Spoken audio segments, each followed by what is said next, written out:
A swig of beer and a happy new year to everybody. Welcome back to the first C&J Speedway review of 2018. My name is Chris Burns from the Loki and Jabroni Show. You can catch us every Tuesday night live streaming on Facebook or wait for the audio-only version on Wednesday on iTunes, now on Spotify, Google Play Music, or wherever you steal your favorite podcast from. Sitting in some place that looks like a fantastically gorgeous Italian restaurant is the man of the hour in the Tower of Power. His name is Corey Huffnagel. Corey, Happy New Year, brother. Happy New Year to you, too. And all I can just say now is I think it's only 45 days until the Daytona 500, and I'm going to be pretty happy once the cars will hit the track, but I think it's going to be a very interesting season this year, and I'm looking forward to it. This season is lining up to be fantastic. It's going to be better than last season, and for me to say that after we just had one of the most exciting seasons I can remember in the last 20 years, going to be phenomenal. I've got a stack of questions for you, but before we go any further, just what is the deal with Danica Patrick and Aaron Rodgers? Well, something tells me that she's probably going to be a Green Bay fan by the time this is over, but no, I mean, I think I'm not really too surprised about it, but, I mean, if it is true, like, it doesn't really, surprise me at all, but, this is what it is. Does it seem like an attention grab? I mean, you have Aaron Rodgers go from Olivia Munn, who is hotter than hot. Right. Danica Patrick was with Ricky Stenhouse Jr. for quite some time. Gets himself a couple wins, gets in the chase. Danica's field filler. Is she scared by his success? She's not. She's no longer the big picture. Now Ricky's moving up. Were they really ever in love? Yada, yada, yada. It has no place in my NASCAR mind, but people want to know. Is this an attention grab by Danica Patrick? I wouldn't say it's an attention grab. I mean, the only time, when you had an attention grab was when, she announced that she was going to retire at the end of 2018, and then, of course, she was going to run the Daytona 500 and the Indianapolis 500. But the only problem was that, none of her rides were finalized. And, I probably say, in my opinion, I wouldn't be surprised if she runs the Indy 500 racing for one of the Ganassi cars because I don't know how many cars Andretti Green is fielded right now, but I think he's probably fielded maybe 5 or 6 maybe. But I think with this, with her dating Aaron Rodgers, I mean, it's not really as big as a surprise, but it's mostly going to be probably a surprise for everybody in the state of Illinois because she's from Roscoe and, she did go to a Blackhawk game one time and, it's probably going to upset people in Chicago, but it's going to excite people in Green Bay. So I'm not really too surprised by that. I don't really care what happens to people in Green Bay. I think the Packers suck. I think most of their fans suck, and the weather sucks just as bad as it does here. Yeah. So why don't we heat things up? Let's talk about the future of 2018 in all 3 series: Camping World Truck Series, the Xfinity Series, and, of course, the Monster Energy NASCAR Cup Series. I've got a stack of questions, and who better to ask than Stat Guy Deluxe, Corey Huffnagel. All right. So I will start with an easy question. Do you think all the teams learned enough about stage racing to upend the 78 team in 2018? I would probably say that this year it's going to be very interesting for a lot of teams because if you go back to last year, when NASCAR introduced stage racing for the very first time, a lot of these teams were figuring out okay, how do we do this? How do we get points and how do we set ourselves up for the playoffs? Because they were all thinking of the whole you're winning, you're in kind of deal. But now with the whole stage points and playoff points, etc., it's a whole different ballgame. And I would have to say that the only 2 teams that figured out this whole stage racing last season was the 18 of Kyle Busch and the 78 of Martin Truex Jr. Those were the only guys that racked up the most playoff wins, the most stage points, the most playoff wins as possible. I mean, let's face it, Truex was the only guy that figured out this whole stage racing really well. I mean, even though he racked up 19 stage wins last season and had probably a lot of playoff points to position himself to get to the championship for, that was the only thing that didn't really surprise me at all this season. But I probably say this year, a lot of these teams are now going to figure out how this whole stage racing thing works. Because what I actually learned is that, let's say that if you win at either Charlotte or one of the races in the regular season, you just say to yourselves, like, oh, where is everybody? Like, because you're at like the bottom of the point standings, because what happened was everybody won all those stage races and got those stage points in the regular season to set themselves up for the playoffs. And I probably say next year, or actually the start of this year, it's going to be exciting, but yet again, like, I do expect a lot of competition, not only in all three series, but mostly in the Cup Series as well. And on the lower levels, do you think that any teams are going in with an advantage in the stage race, or do you think they're still having in their learning process?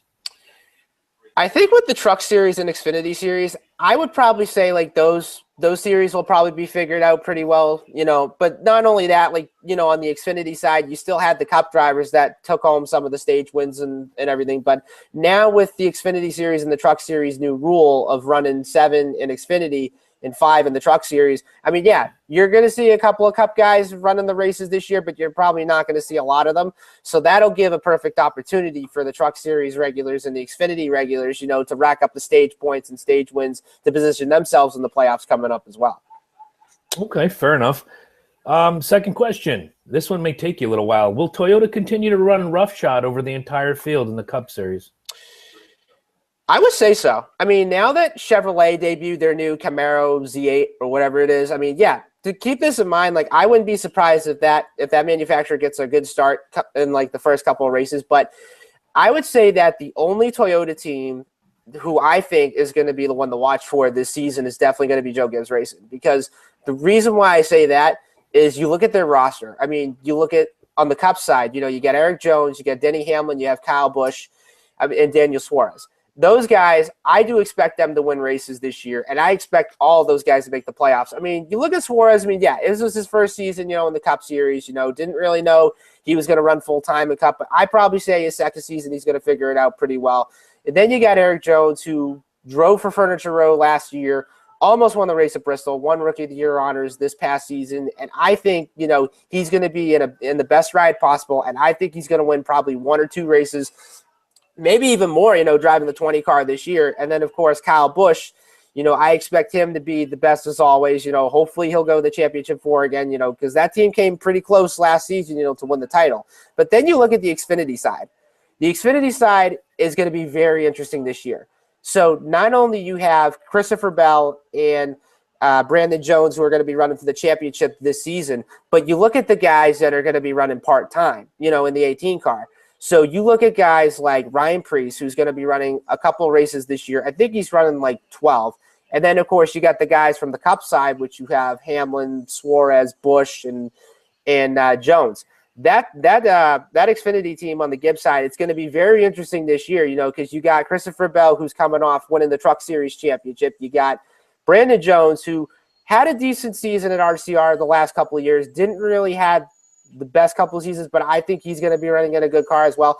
But my other big question is, how do you think Ryan Preece is going to do for Joe Gibbs now that he's going to be running 12 races this season? Because just remember, last year, he only ran like a minimal schedule, while he was running on the modifieds. But then yet again, had that win in had that win in Iowa, excuse me. And then, had those couple top 10 finishes, on the mile and a half. So I really think the Gibbs team is going to be the only Toyota team who I think is going to be the one to watch this season. That's not a bad case right there, but you can't leave out Furniture Row coming off a championship season. And I don't remember, who are they getting to replace Eric Jones in the 77? Last time I checked, I believe Furniture Row is going to be selling the 77 Charter. So it's just going to be a one-car team? Correct. Oh, wow. And it's a championship one-car team. So all of their effort, all of their resources, and all of their knowledge and technology are going to be dumped into one car. So that's pretty strong. You don't have to spread yourself out over 2, 3, 4 cars. You just have to focus on the black number 78 every single week. That's going to be tough to beat. You're going back to the days of Alan Kowicki, Rusty Wallace, Harry Gant, one-car teams that were always strong. But then you had the bigger conglomerates like RCR and Hendrick that made multi-car teams the thing of the future, which is what we're staring at right now in 2018. And in the past, say, 10, 15 years, everything's a multi-car team. The single-car teams really don't have the juice. But you have this team coming off a championship, one.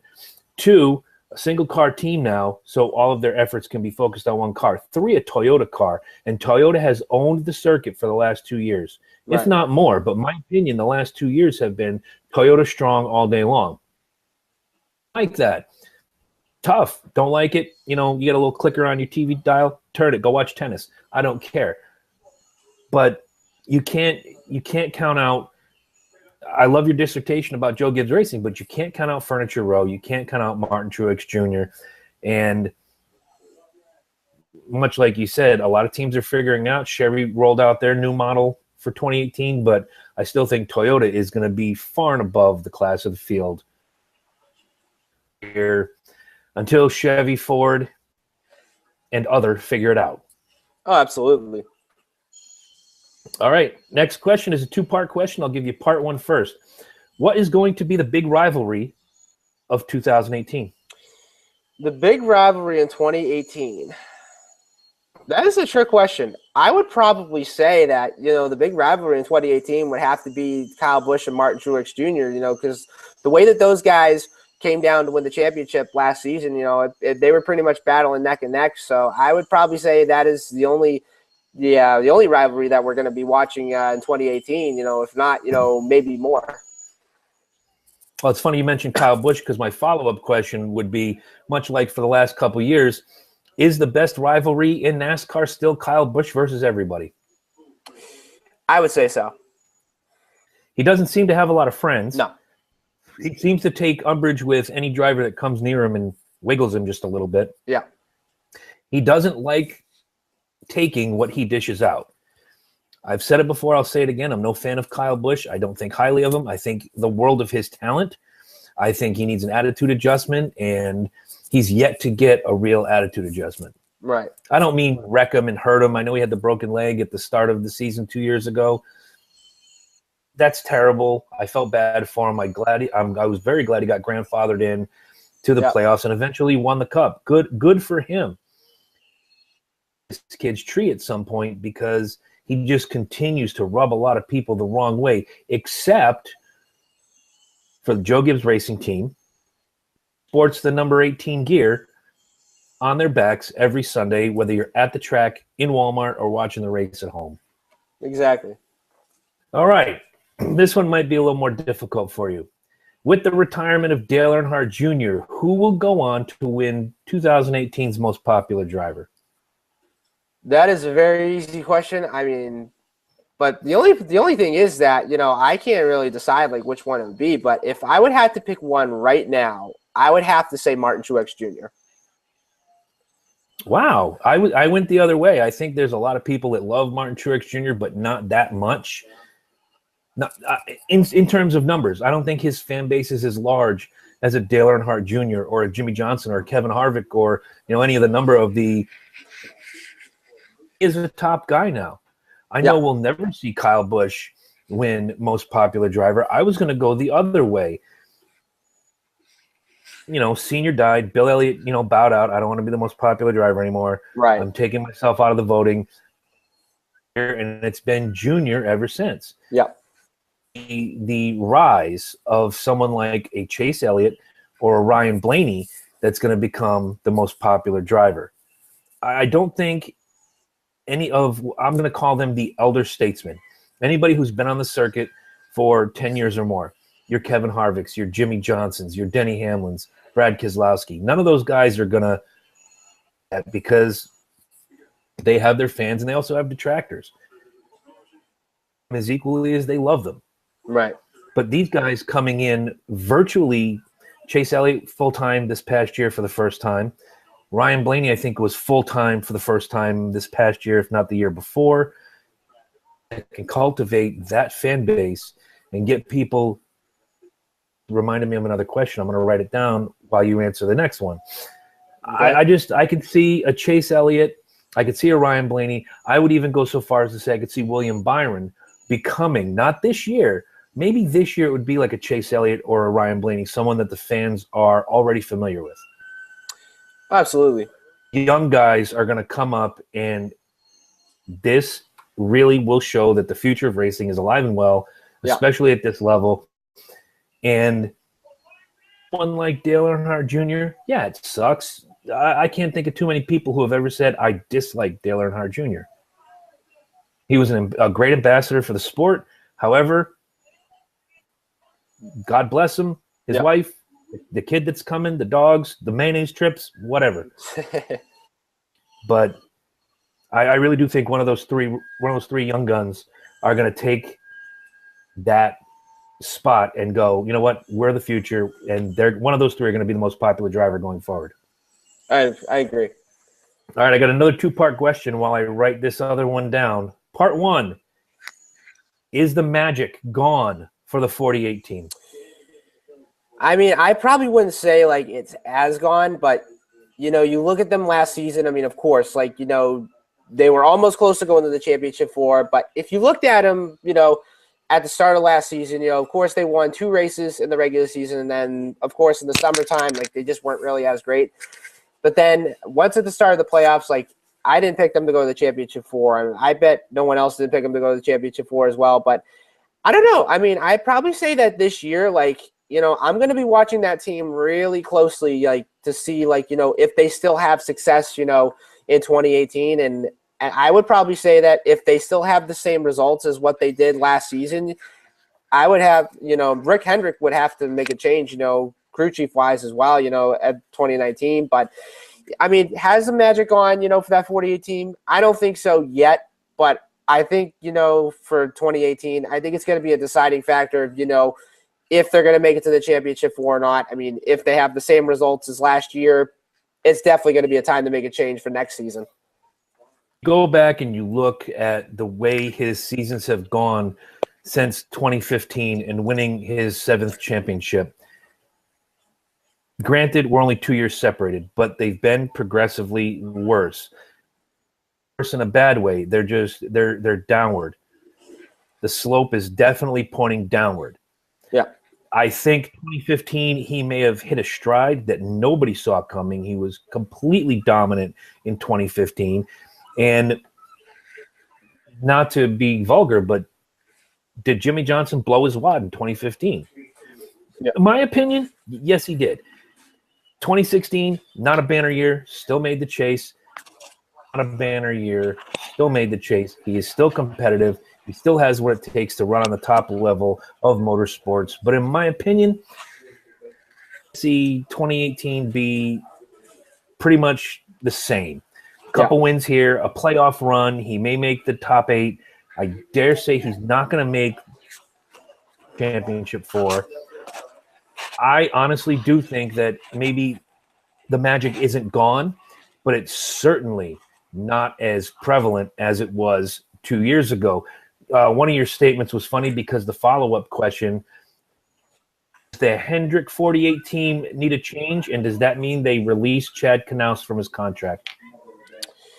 I mean, I'd probably say that if they don't do good as what they did last year, I think it's about time for them to make a change. And I mean, let's face it, Jeff Gord, he was with a couple of crew chiefs, in his career. Like, he started off with Ray Evernham until like 99. Then he had, what's his name? Robbie Loomis, and then he went to Steve Letarte, and then now, Gustafson. Letarte and Gustafson. So Gordon's had a couple of crew chiefs in his career, but if you look at Jimmy Johnson, like him and Chad Knaus, they've been together since like 2002, and they've won 7 championships together. They've won 83 races together, and I would be like, surprised, the day when Hendrick says, all right, we're going to release Chad Knaus, we're going to put someone in as crew chief, and then, will it be different results? I mean, it could be, you just never know. But, I mean, with Johnson, I mean, he's only like 42, 43. So I'd probably say he's got like maybe like 5 more years left in him and, if not, maybe more. But I don't know. I think it's going to be an interesting year for the 48. I mean, I would be surprised if they get off to a good start, in 2018. But yet again, like we'll just have to see what happens this season. Sometimes, and I always hate this about football teams, when a team does bad,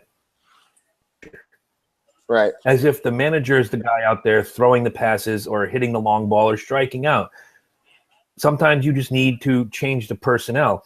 In this case, you definitely don't want to change the guy behind the wheel. You don't win 7 championships by accident. There was a lot of magic there, and there was a lot of chemistry. And I believe there still is a lot of chemistry. But here's what I'm going to throw. I'm going to like it, but you'll understand where I'm going with this.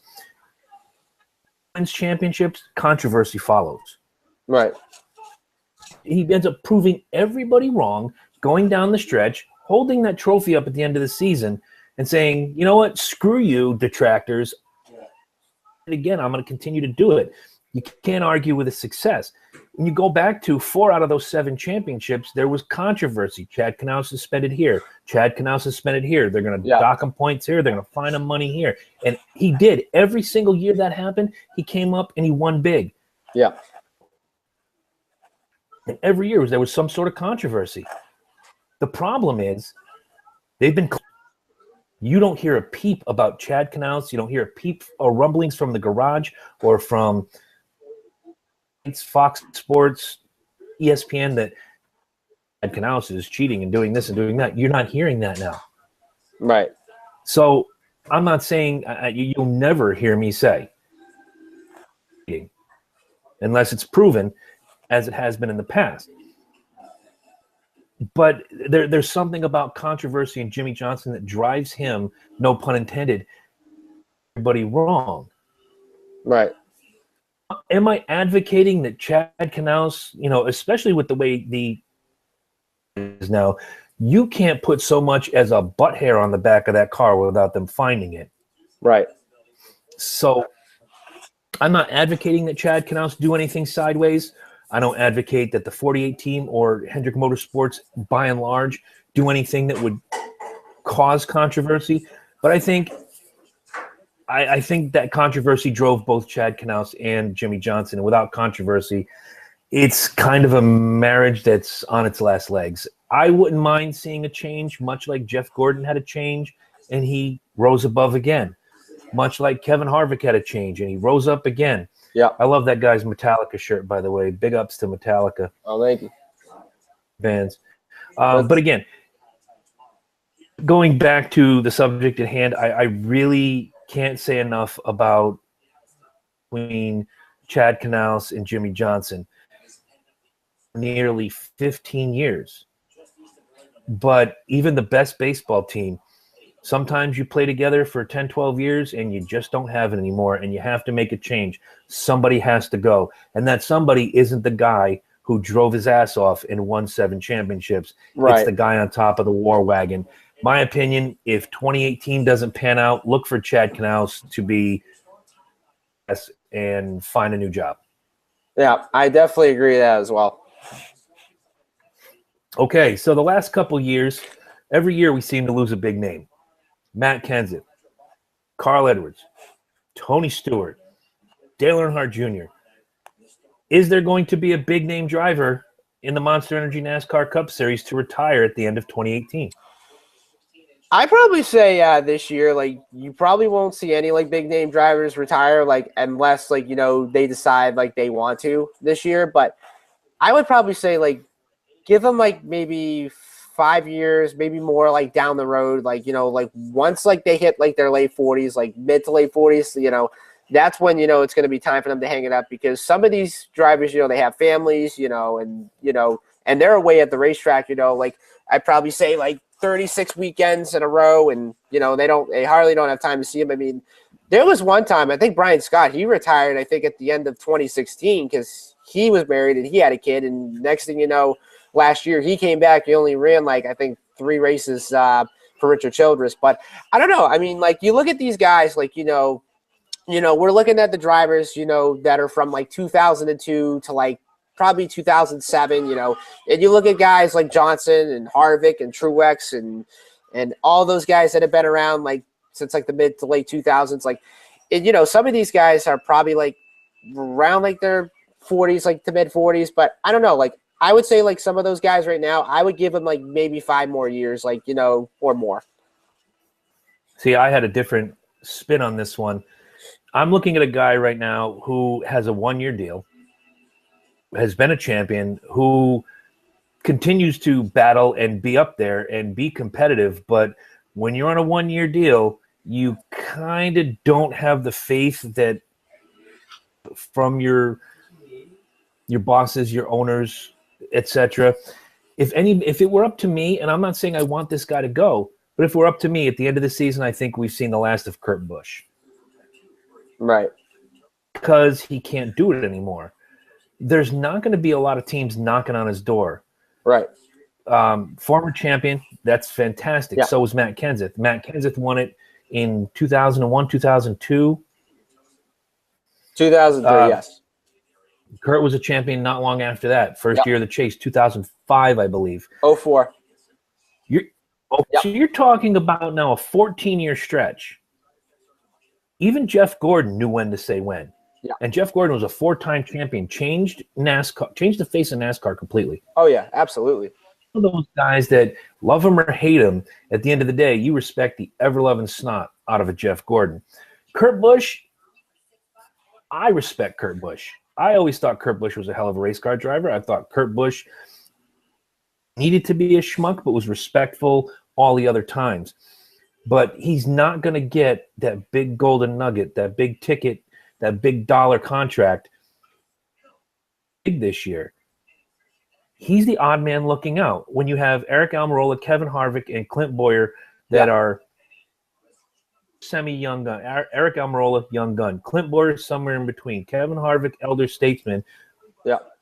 Also been, for the last several years, always in the hunt. The guy you're going to dump your money into. Boyer's a guy you've planned for 5 years now. You have a contract to dump your money into. Now they're bringing Almirola in to sit in the 10, drive that car. They're dumping money into him. Yeah. There's not a lot of money and attention left to go around. Kids, you may love them all equally, but some are going to get more attention than others. Right. I really do think that if Kurt Busch doesn't come up big, at least make the final 8 this year. They're not going to renew him for 2019. We may have, unfortunately, Kurt Busch. I wish it were Kyle, but unfortunately, Kyle is 6 years younger and talent out the wazoo and hungry. That last of Kyle Busch. I think we may have seen the last of Kurt Busch. I would say so as well. And actually, to go back, when you said when Kurt Busch is not probably going to have a lot of big names that are going to be calling to him next year, that actually gives me a little bit of a good story. So do you remember Ward Burton, who used to drive in the Cup Series for a couple of years? The best driver from America, not able to speak English. Love that guy. So there was you ever heard of Ward Burton? If you guys have never heard a Ward Burton interview, fill your mouth with peanut butter and talk about how good your car ran. That's Ward Burton. Look it up on YouTube. So there was one time, I guess I was listening to this on XM NASCAR radio, and I think this was around 2003, I want to say. This was right around when his contract was up, when he was driving for Haas at the time. I think this was 2003, 2004. That's around the time he was with Bill Davis. Yeah. So I remember, so I guess there was one reporter that asked him, he said, your contract's going to be up, where you're going to go next year and all that stuff, blah, blah, blah, and Ward pretty much said, you know what, I'm just going to wait, until somebody calls me, and then I can get a good opportunity, from the big team. And guess what? Nobody called him. Not even one big team didn't call him. And if you look at Matt Kenseth, of course, he decides, he's not going to retire, but he's just going to walk away from NASCAR for a little, who knows when. And, then somebody was telling me that, he was turning down all the big teams or the teams that have been running in the top 25, top 50, because he wants to run for a team that can win races and championships every year. And then, of course, NBC comes along, they want him to be, broadcaster, turns down on that one. So I'd probably say you look at Kurt Busch. I mean, yeah, it is going to be a make or break deal for that 41 team, but, give him respect. He won the Daytona 500 last year.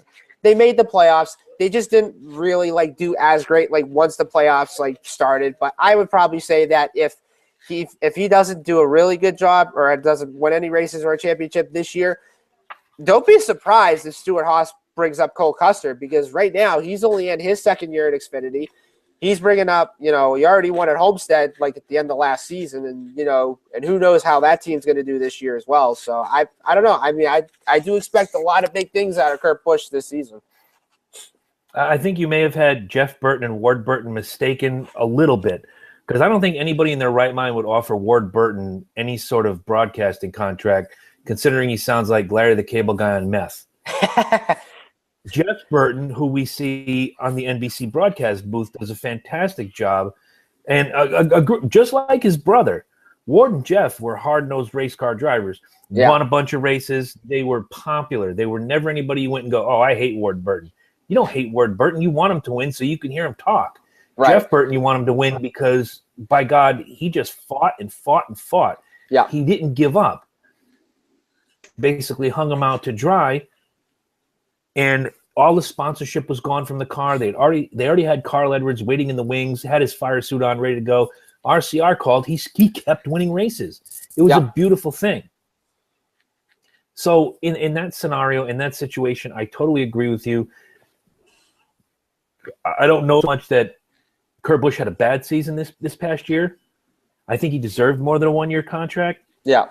I think he had some bad luck. He was caught up in a couple bad wrecks that were completely not his fault coming down to those last 10 races. But again, you have to play with the cards you're dealt. And if you get caught up in a wreck and it's unfortunate, you're not going to get a participation trophy. Say, you know what, Kurt, that crash wasn't your fault. We're going to let you pass to the next round. It's not how it works. Right. Kurt Busch fully knows that.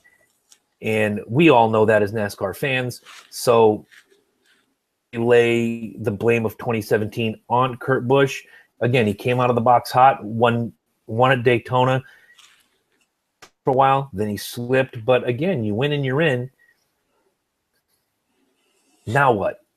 You have to capitalize. Right. He ran great in a lot of those races. Unfortunately, he got caught up in some wrecks that basically took him out. Like literally weeks, I believe it was, and he was eliminated in that third week. Yeah. Not his fault. The one-year deal. I just don't think after 2018 we're going to see Kurt Busch as a full-time driver, and that sucks. Yeah. Next question. I know you've been beating this guy's name through every week that we did race week recaps and previews. Elliott finally breaks through and collects his first win. Absolutely. I mean, you look at him the last couple of years, I mean, this kid definitely needs to go to victory lane, you know, in 2018. And the fact that he's driving the number 9 car, which that was made famous by his father, I won't be too surprised if he wins maybe like 1 or 2 races this year. I mean, let's be honest. I still remember what happened in Martinsville last year when, you know, he was 5 laps away from winning, you know, gets taken out by Denny Hamlin. And, you know, you look at this kid, like, you know, he's only like 21, 22 years old. You know, sure, I mean, he's finished second, you know, the last couple times, you know, in his career. And, you know, he beats himself up, you know, for not winning races. But the only thing that he has to realize is that he's driving for a really good team. And when you talk about Hendrick Motorsports, you know, you talk about a team that has won more races, that has won more championships, that has won more Daytona 500s, Brickyard 400s, all-star races, every race that's like literally combined. And then you look at all the drivers who have been there at Hendrick Motorsports, you know, you're talking about elite class. You know, you're talking about guys like Gordon and Johnson and Labonte and Bodine and anybody who's only raced there. And I'd probably say that Chase Elliott, he's going to be that next name on the list. And heck, I mean, if it's not for Truex that wins Most Popular Driver Award in 2018, I won't be surprised if, you know, Bill Elliott's son wins Most Popular Driver Award, because Elliott, I think, has won like Most Popular Driver, I think, like 16 times in his career. And, you know, that would be pretty much a first, you know, for a son. I agree with that. I thought there were a few times, Michigan being one of them, where Elliott was the car to beat. Yeah.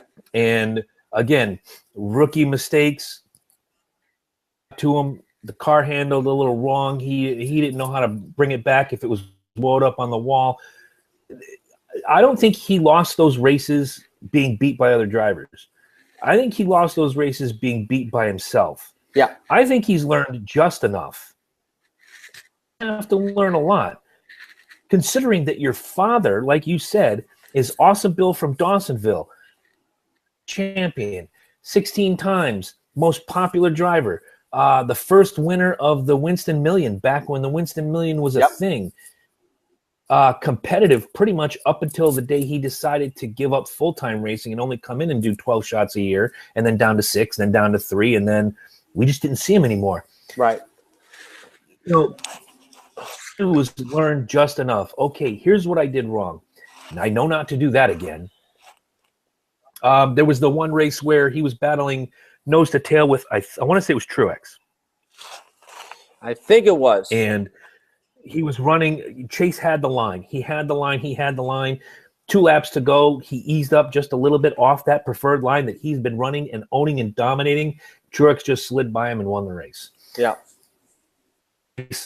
Well, I learned that if I got a gun, I'm not getting out of it. I don't care who's behind me. You want this win? Wreck me.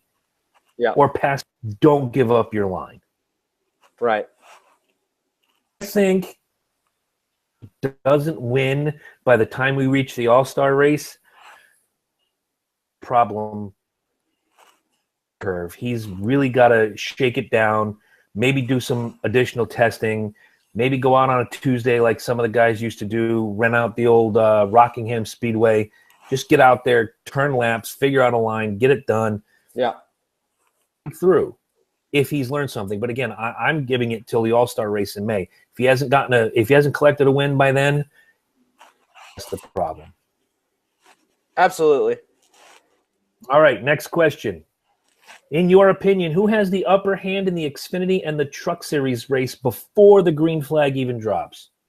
Not team-wise, driver-wise. I'd probably say, like, in the Xfinity Series right now, I would have to go with the 20 of Christopher Bell. I mean, given the fact that, he's driving for Joe Gibbs, and he's coming off winning the Truck Series championship this year. But I really think that this kid is going to be fun to watch in 2018. I mean, sure, we saw what he did last year at Kansas when, of course, he passed Eric Jones for the win and then, of course, made contact and whatsoever. But I'd probably say him. And then another guy who I think is going to be another one to watch is definitely going to be the 00 Cole Custer.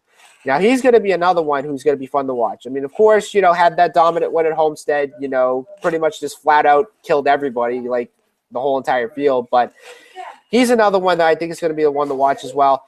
In the Truck Series, the only guy who I can think of right now is definitely going to be Noah Gragson because, if you think about it, he already won at Martinsville back in October, and there were a couple of races where he ran pretty well but just didn't get the job done. So I'd probably say in year 2, I think the 18 truck, don't be surprised if they win like probably more than one race this season. I am going to mirror your comments on the Xfinity Series, especially with Christopher Bell coming off the Truck Series win, having a Xfinity Series win as well. Yep. Now you're talking about I'm carrying all this momentum this next year. This is going to be a fantastic year for Mr. Christopher Bell. Like you said, he's going into a top-notch team. Yep. He's going to be in some great equipment he's already familiar with. Going forward, you have nowhere to go but up. I say that with a tinge of sarcasm because he could go down. He could go in there into the Xfinity Series and basically, crap a golden brick. Yeah. It happen. I think he goes in with all the momentum in the world, confidence. I did it in the truck. I proved I can do it in the Xfinity car.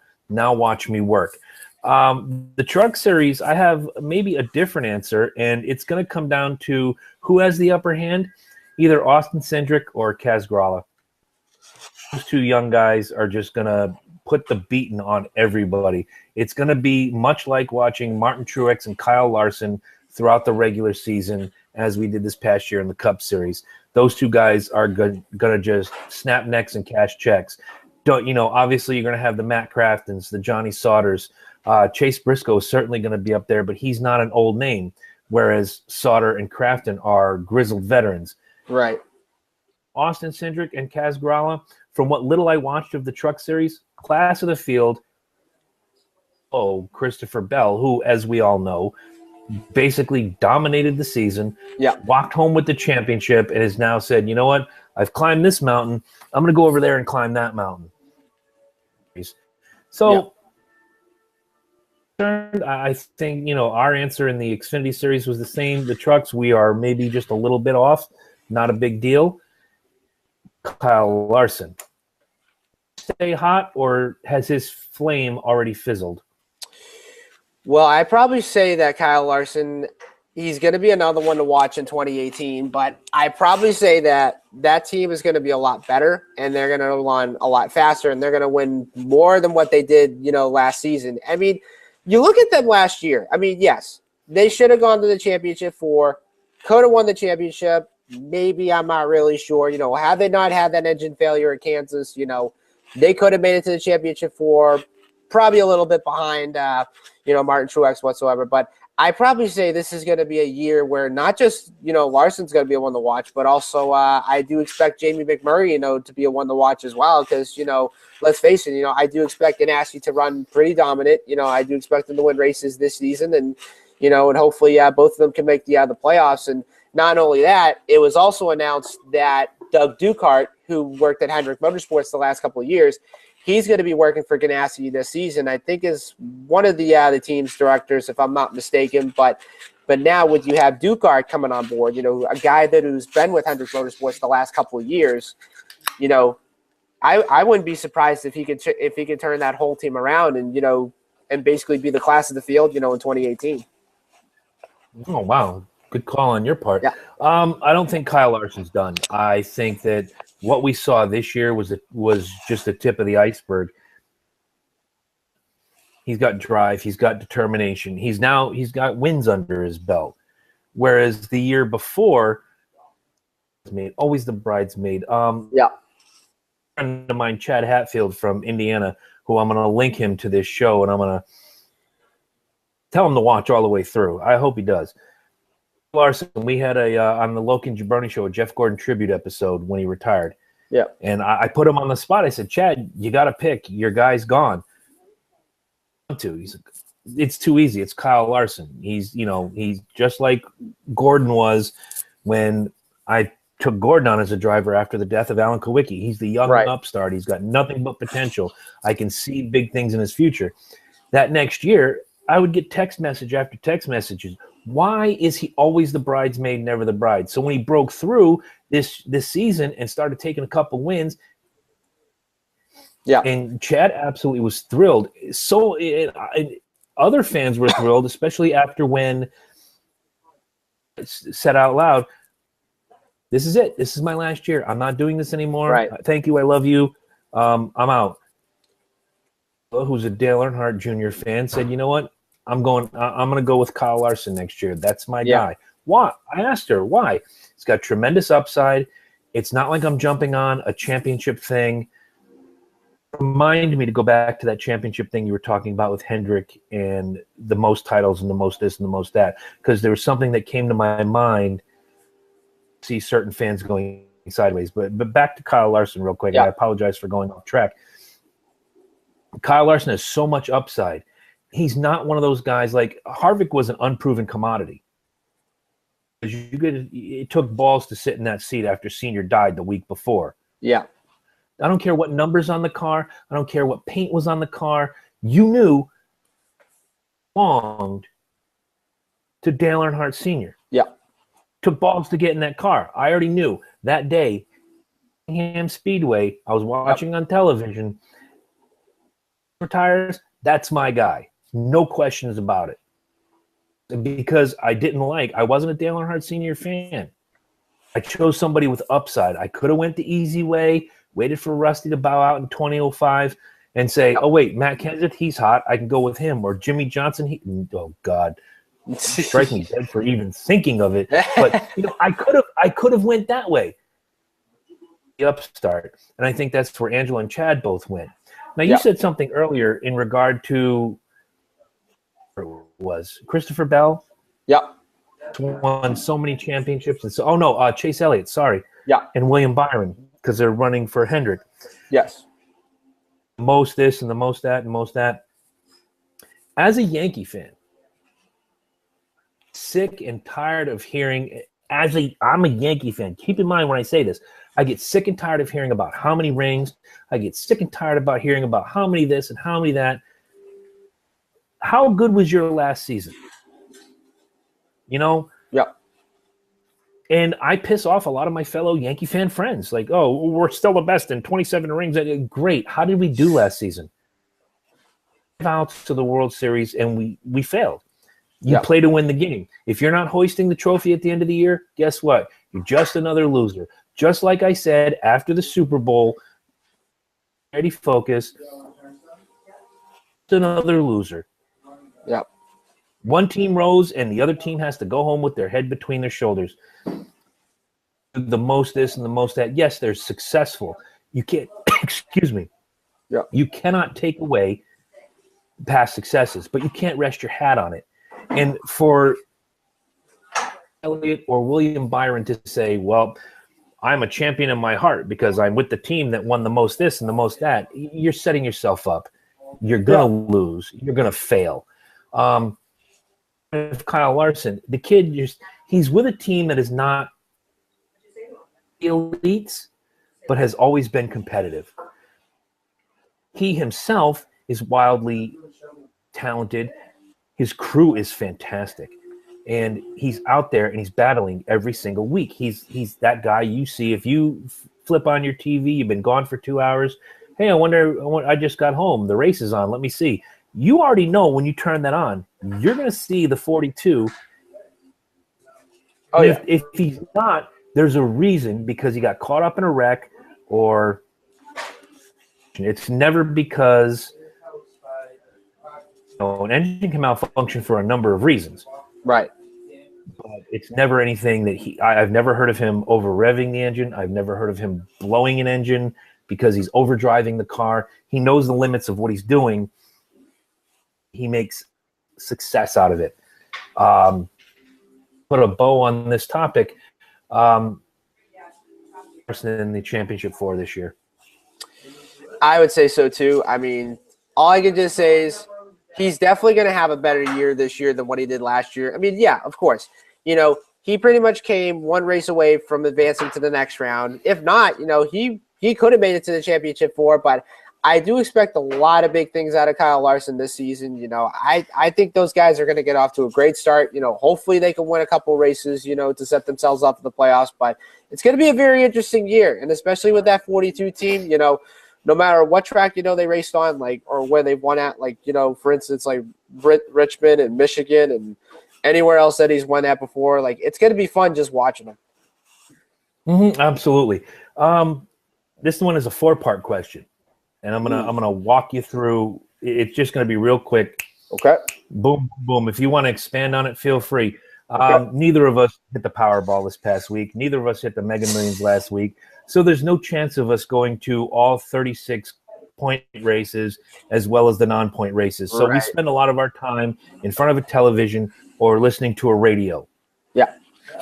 Best TV broadcaster in NASCAR. Oh my goodness, this is like this is just a tough question. I mean, if I had this, well, I'll tell you what. Not next week, because we're doing every 2 weeks until Speed Weeks.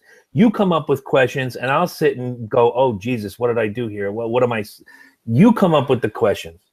Okay, so I've kind of put you in a bad spot today. No. I think this is a very interesting question, but I probably say that if I had to pick one right now, I would have to say NASCAR on Fox. Oh, I was thinking more along the lines of the man behind the microphone. Oh, the man behind the microphone. Okay, so I'd probably say, if I had to pick one right now, I'd definitely say Mike Joy. Okay. He's my favorite. All right. As far as play-by-play, I'll give you Mike Joy, but as far as overall broadcaster, I'm going to take, and I know this is going to, again, I'm going to go back to, I can't believe he said this, Jeff Gordon brings something special to these broadcasts that he gives you the perspective not only as, like when he's speaking of a Chase Elliott or a Ryan Blaney or a Kyle Larson, he knows what it's like to be that young guy in the car, all the talent in the world, trying to figure it out. He knows what it's like to be hungry. At the same time, he can look at a guy like Jimmy Johnson, Matt Kenseth, Kevin Harvick, on down the line, and know what it's like to be the guy that everybody's gunning for.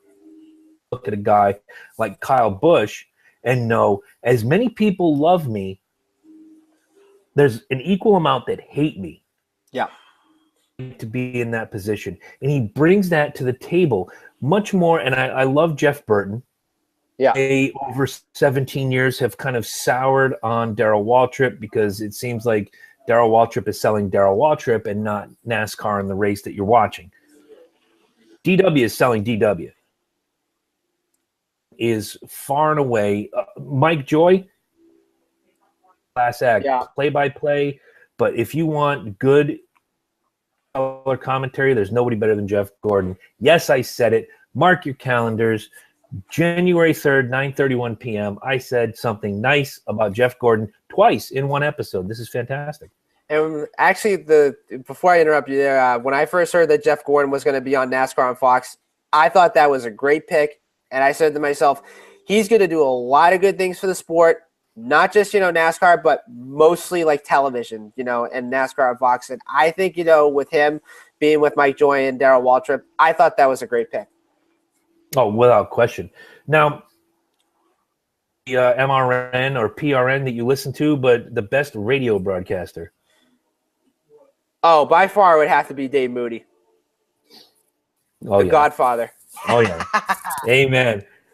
Back in the day, I may have chosen Barney Hall, but that's a good one. Dave Moody, far and away. And again, let's go back to bringing in color commentary. Here's my 1A, and I'm not saying this to, kiss anybody's rear end or be a homer, but Gordon brings to the TV side, Rusty Wallace brings to the radio side. Yeah. Because you're not seeing, and Gordon will have that little telestrator, and you can watch the replay with Jeff Gordon, and you're like, oh my God, I'm watching the race with Jeff Gordon. On the radio, you have to rely on your imagination. And Rusty Wallace spins that tail so well that you can smell the rubber and the gas, and you can imagine in your head what that picture looks like as he's describing what's going on. He made a fantastic transition for a guy who I thought, when I heard Rusty Wallace is going into broadcasting, I'm like, really? My Rusty Wallace? Yeah. Can't happen. Never going to happen. And he's turned out to be one of the best. So part 2 of the question, worst television announcer in NASCAR. The worst one I would have to say right now, the worst one I would have to say, jeez, this is I can't really think of one who hasn't done a really good job, but jeez.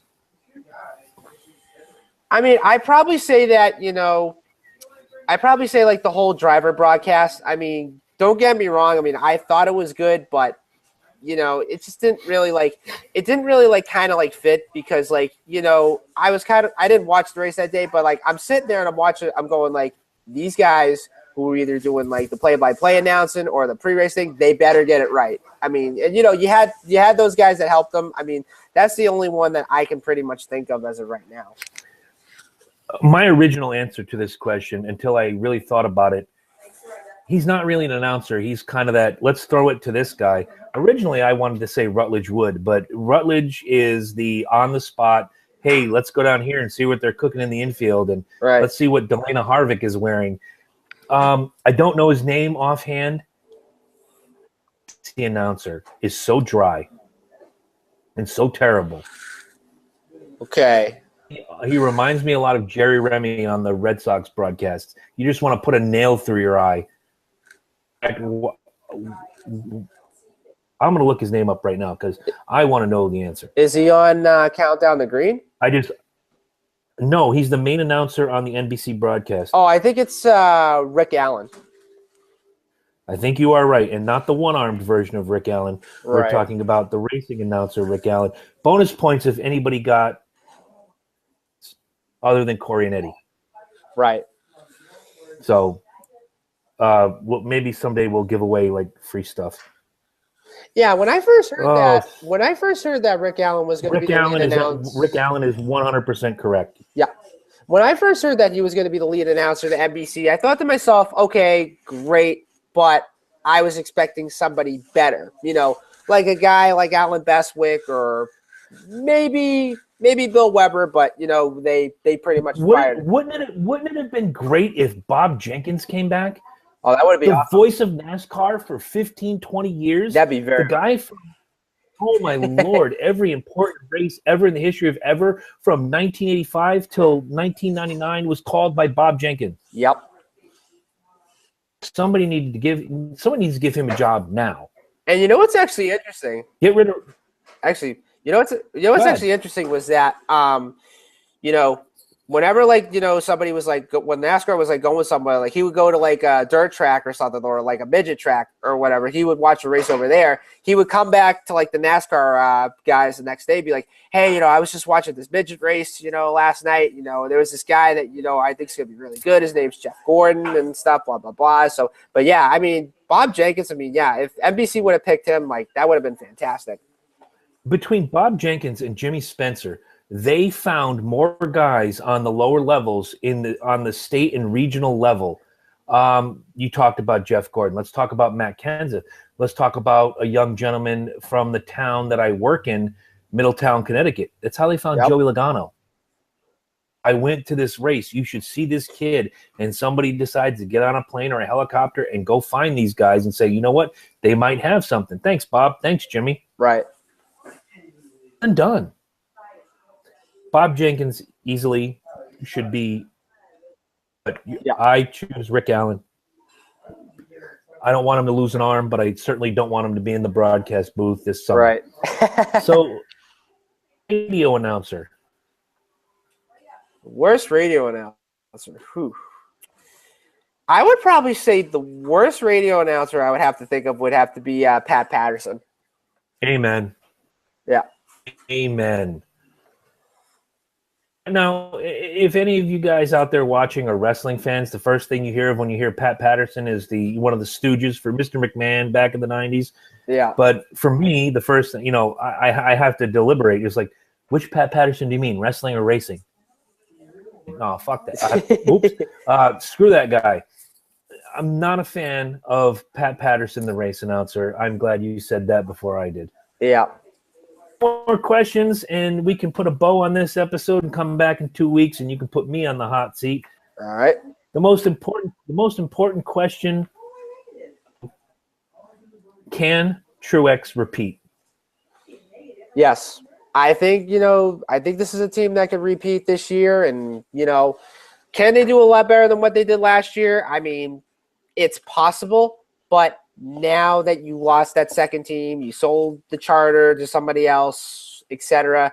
Now that they're going back to a one-car team, I really think that, they could go up to the top again this year, depending on who they race against. But let's be honest, this year it's going to be a whole different playing ground. Now that you got the Chevrolet models, which I think are going to be tough to beat.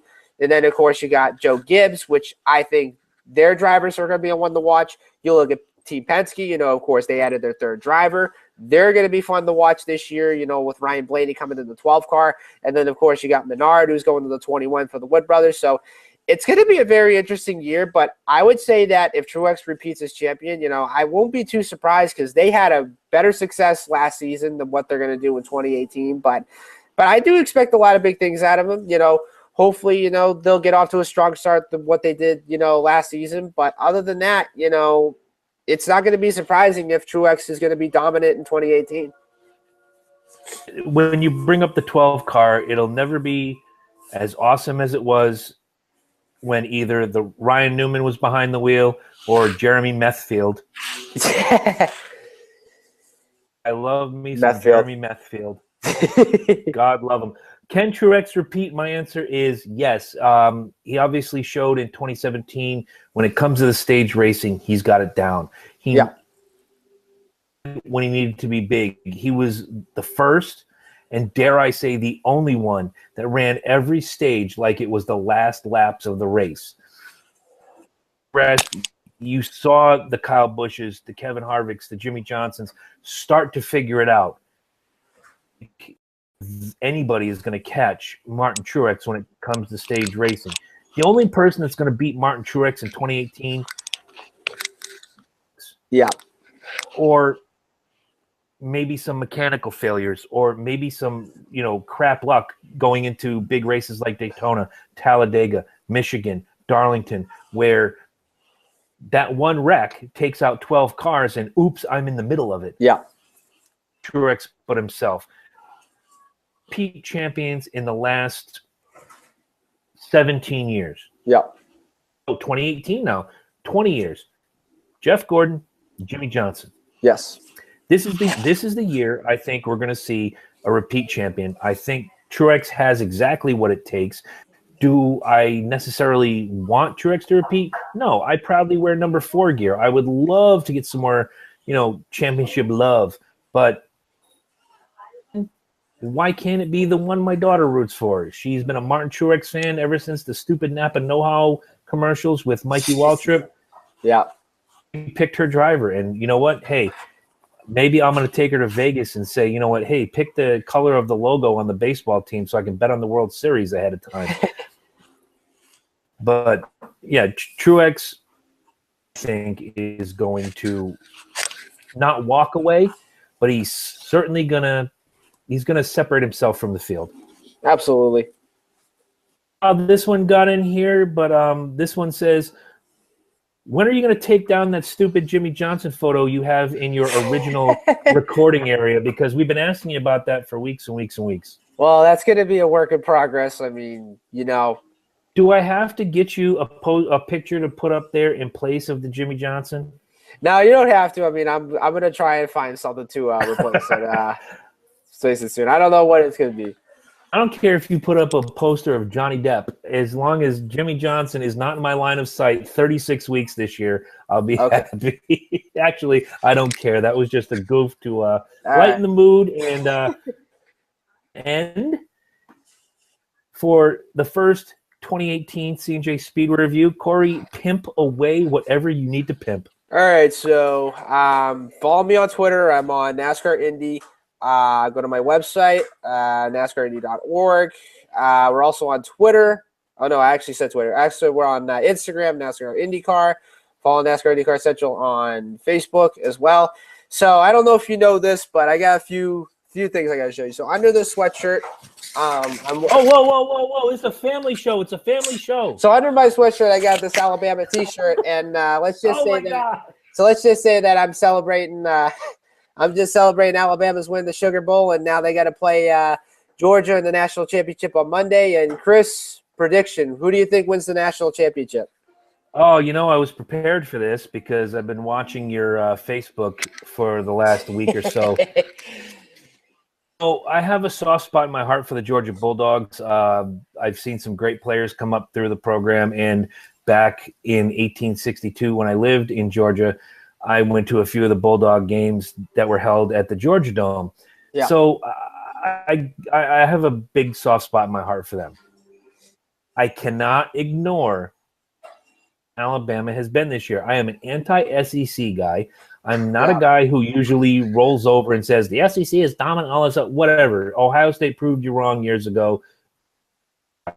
So I looked at this game objectively. I kind of had a feeling this question was coming. I'm going to say this, and again, let's mark it down. January 3rd, 2018. It is now 9:44 p.m. I'm going to utter 2 words that I never thought I would ever say. Roll Tide. I'm definitely going to say it's going to be Alabama by a close margin. I'd say maybe 33-31, my final score. And then my second question, the NFL playoffs are starting this weekend, and we all know that your team is going to be in the wild card against, I think, the Rams. That's correct. While us, we got to wait until next Saturday on who we play against after their wild card. So, quick question. So, does Atlanta and New England make it back to the Super Bowl this year? Oh, it's funny you should say that. I was listening to NFL Films podcast earlier this evening, bringing my daughter home to her mother.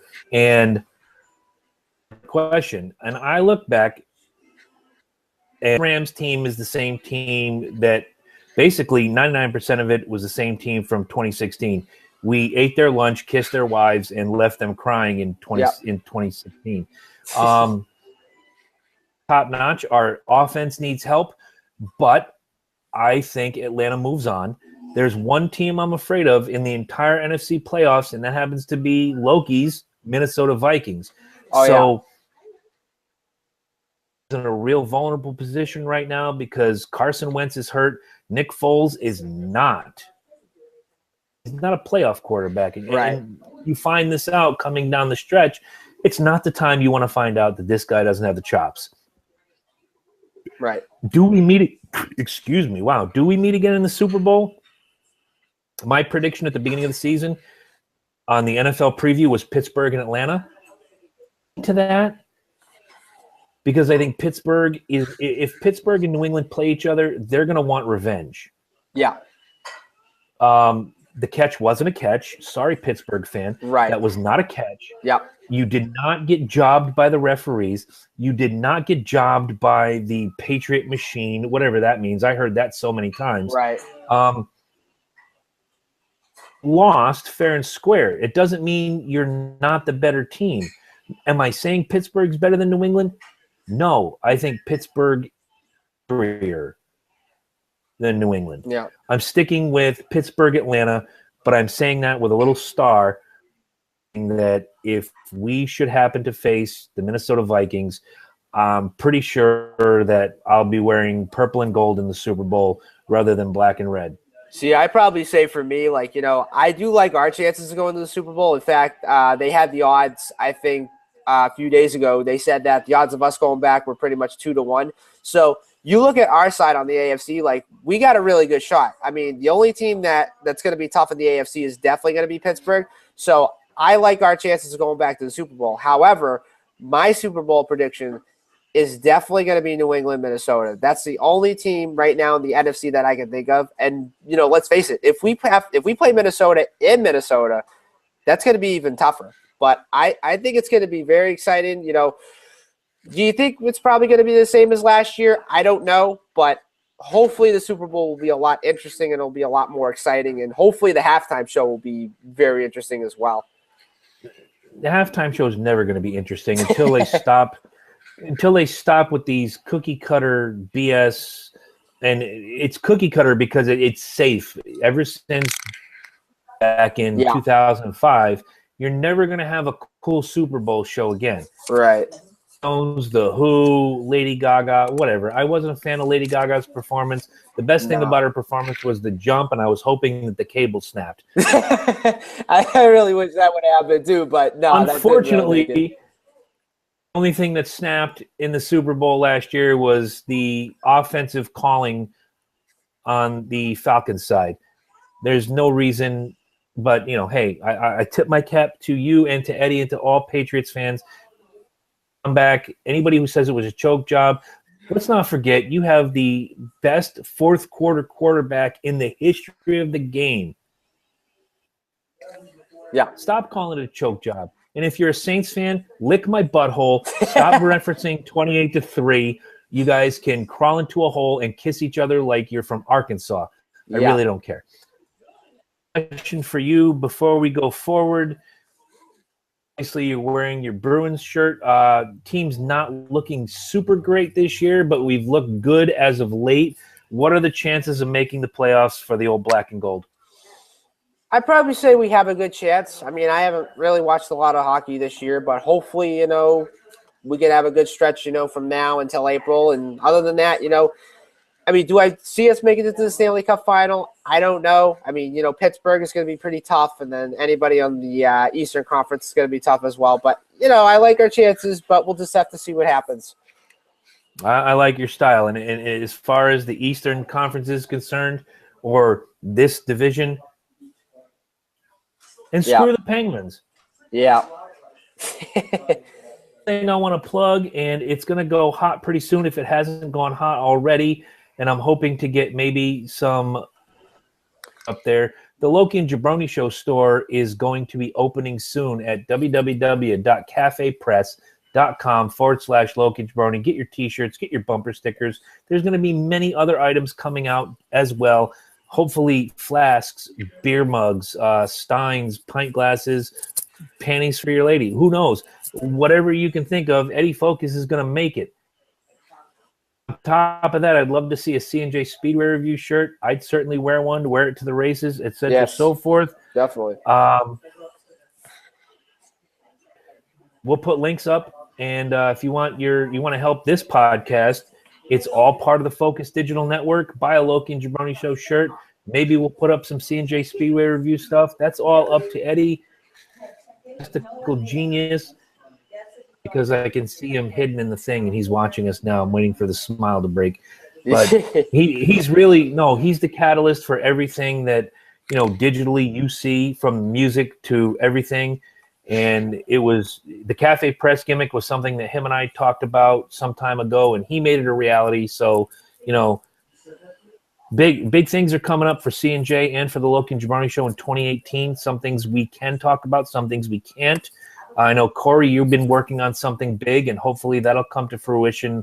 Hopefully, so in 2018, hopefully we'll be able to tell the folks about it. As far as Loki and Jabroni Show goes, tune in, find us. The best way to do it, this channel on YouTube. Every week you'll get a little notification in your mailbox that says we are live, and you can watch as you go along, or whenever you choose to. And Jabroni Show, we go hot every Tuesday night, live streaming. You watch and some, as we learned this week, and then you get the audio only early Thursday. You take us with you anywhere you go. That's right. And I just want to say that we started this just sometime around late August, early September, if I'm not mistaken. Yep. And, we had a really great growth spurt. We're kind of like a really awkward teenager right now. This is where you, myself, Eddie, and anybody who's watching this, if you like what you see, share it with your friends, tell them about it. The more you guys put into it, the more we put into it, the more you're going to get out of it. Only way we can grow is with your help, and every single one of you. We thank you. Absolutely. So for Corey, I'm Chris. Let's get the hell out of here, and we will see you 2 weeks from tonight when Corey puts me on the hot seat, and I'm going to have to answer a bunch of questions. All right. Good night, folks.